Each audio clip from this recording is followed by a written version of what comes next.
mean, median, mode. 3 ways to find a typical number. They sound similar, but they answer different questions. Let me show you fast. Mean first. That's the average. Add everything. Divide by how many? 5, 6, 7, 8. Sum is 26. Divide by 4. That's 6.5. Use the mean when your data is fairly balanced, no wild outliers, like average quiz scores in a normal week. But watch this. 5, 6, 7, 8, and 50. Sum is 76. Divide by 5, 15.2. Does 15.2 feel typical? Nope. One giant number pulled the mean way up. That's where the median wins.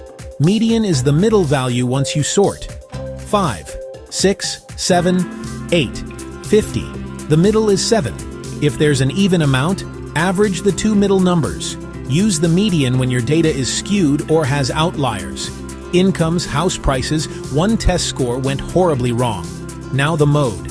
That's the most frequent value, the number that pops up the most. 2, 3, 3, 3, 4, 4, 5. Mode is 3. Mode is perfect for categories where mean and median don't make sense.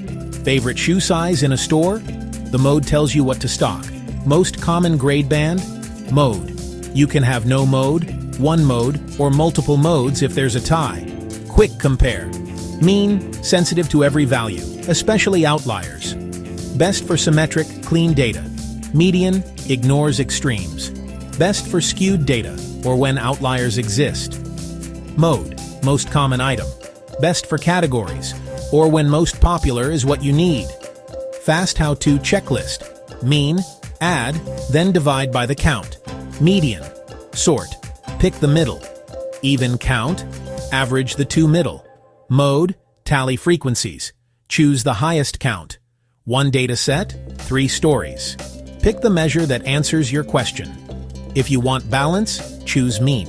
If you want the typical middle, choose median. If you want most common, choose mode. That's MMM in under 2 minutes.